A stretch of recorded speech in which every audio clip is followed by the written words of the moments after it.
Will layoffs lead to unionization in the tech industry? Google's DeepMind creates algorithms that are 70% faster than human-generated code by using techniques found in strategy games like Go, and a dismissal suit from an ex-employee alleges that fears that TikTok data was being accessed by its Chinese parent company were valid, with the help of a God mode password.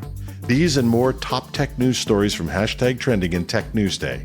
I'm your host, Jim Love, CIO of IT World Canada and Tech News Day in the US. In the tech industry, a wave of labor organizing is on the horizon, according to Skylar Hinnant, a senior QA tester at Microsoft's ZeniMax. Hinnant, who supported a successful union campaign at the gaming unit, attributes the drive to unionize to a lack of transparency and power imbalances within companies. Hinnant stated, "A lot of times we felt it was in the company's best interest to keep us in the dark. Ultimately, we didn't have a seat at the table." He further explained that workers in less revered roles, such as quality assurance testers and contractors, are more likely to unionize due to differences in status and the way they're treated. The tech industry, once renowned as a great place to work, has seen its reputation tarnished by layoffs, cuts in perks and benefits, and a slowing of pay increases. Rahul Dandial, a director of engineering at Indeed, echoed Hinnant's sentiment, stating, "When an employer lays off 16,000 employees in a day, that's a power play, making employees realize how powerless they are." Despite the upheaval, Dandial believes that workers haven't yet reached their breaking point. However, he acknowledges that unions can work harmoniously with tech companies in some instances, citing the case of Microsoft's ZeniMax Game Developers Union. Hinnant predicts that the courage of a few individuals willing to risk their jobs could spark a wave of labor organizing across the country. Google's DeepMind AI AlphaDev is revolutionizing the way we approach computing tasks by generating algorithms that can perform fundamental tasks like sorting data up to 70% faster than existing human-written code. As computer chips reach their physical limits, optimizing computer code to speed up computing has become a necessity. Daniel Mankiewicz, a researcher with Google DeepMind, explains, "We need to find new and innovative ways to optimize the computing stack on which all systems are run." AlphaDev, a version of the AI system AlphaGo, generates code for sorting numbers by their size, a fundamental operation in computing. It writes code similar to how AlphaGo plays games, with each move being an addition of an instruction to the algorithm. Interestingly, AlphaDev managed to generate a code that was 1.7% faster for lists of more than 250,000 numbers. However, it's important to note that the system is currently limited to relatively small programs and starts to learn more slowly when it reaches 297 instructions. Despite these limitations, the code has been entered into the C++ library, marking the first change to that language's sorting algorithms in over a decade. DeepMind estimates that the sorting and hashing algorithms are now being used trillions of times a day. Apollo, a popular iOS app for browsing Reddit, and we've referred to this story earlier this week, is now set to shut down due to Reddit's new API pricing. The app's developer Christian Selig announced that the app will cease operations on June 30th.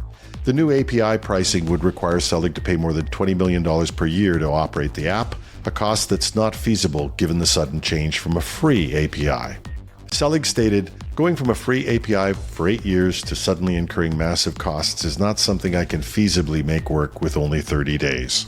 He also refuted Reddit's claim that Apollo is less efficient than other apps, arguing that Apollo uses only a fraction of the percent of Reddit's own previously stated API rate limits. Despite the impending shutdown, Selig assures users that Apollo will continue to operate as usual until June 30th. He also plans to offer prorated refunds to subscribers for the remaining time left in their subscriptions. This news comes as many of Reddit's largest communities plan to go dark to protest the platform's API pricing changes on June 12th. Despite this, Reddit has made no accommodation that would allow Apollo to continue operating under the new pricing structure. Google is tightening its hybrid work policy with plans to closely monitor office attendance and crack down on employees who aren't adhering to the policy. Fiona Ciccioni, Google's chief people officer, emphasized in an internal memo that there's just no substitute for coming together in person. The company expects most employees to be in physical offices at least 3 days a week. Office attendance will be tracked using badge data and will be included in the employees' performance reviews. Those consistently absent from the office will receive reminders from their teams. Ciccone even urged approved remote workers living near a Google office to consider switching to hybrid work. She stated, "Our offices are where you'll be most connected to Google's community." This move represents Google's most stringent attempt yet to bring employees back into physical offices. Employees coming back to the office will be transitioned, however, to desk sharing due to shortages of space. The company is simultaneously downsizing its real estate footprint amid broader cost-cutting measures. Give me a second here while I Google the word irony. Yintao Yu, the former head of engineering for ByteDance in the US, has alleged that the members of the Chinese Communist Party used a super user or God credential to access data held by the company, including data on US users and protesters in Hong Kong. This claim is part of a wrongful dismissal case filed by Yu in the San Francisco Superior Court. Yu alleges that this God credential acted as a backdoor to all data collected by ByteDance, including that of US users. He claims to have witnessed the credential being used to monitor the locations and devices of Hong Kong protesters and civil rights activists. ByteDance, the parent company of TikTok, has denied these allegations, calling them baseless. The company stated, "It's curious that Mr. Yu has never raised these allegations in the 5 years since his employment for Flipagram was terminated in July 2018. These allegations come amidst ongoing scrutiny of TikTok's data handling practices and potential national security risks. TikTok has over 150 million monthly active users in the US and more than 1 billion users worldwide." OpenAI, the organization behind the AI model ChatGPT, is facing a unique libel lawsuit. Mark Walters, a Georgia radio host, has filed a case against OpenAI after ChatGPT falsely implicated him in a financial lawsuit. The AI model erroneously claimed that Walters was accused of embezzling money from the Second Amendment Foundation. Walters' attorney, John Monroe, stated, "While research and development in AI is a worthwhile endeavor, it is irresponsible to unleash a system on the public knowing that it fabricates information that can cause harm." The lawsuit alleges that every statement made by ChatGPT about Walters was false and that OpenAI acted negligently when it showed the false information to a journalist. This case could potentially set a precedent for future lawsuits against AI companies over their products' fabrications. Eugene Volokh, a law professor at the University of California, Los Angeles, noted that while the merits of this particular case appear shaky, it could pave the way for a wave of complicated lawsuits that test the boundaries of libel law. And finally, a new study of remote work hit my emails this morning. The study claims that 13% of Americans have had sex while on a virtual call. 38% have taken a meeting while in the bathroom. These findings are part of a study commissioned by a firm named Jugo that bills itself as the global leader in immersive virtual experiences.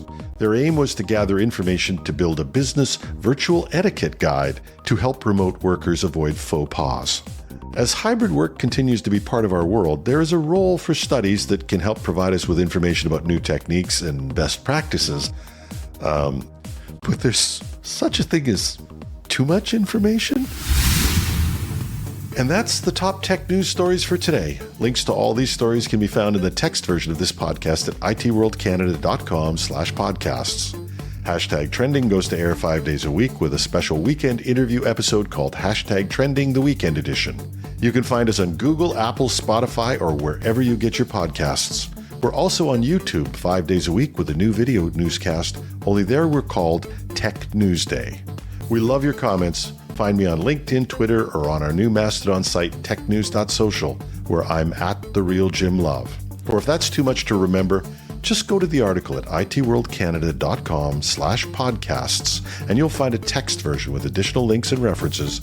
You click on the X or check under the article, and let's hear what you have to say. We read it all, and we try to use it to serve you better. From that last study, some of you don't have to be told to have a great day, but here it is anyway. Have a fantastic Friday.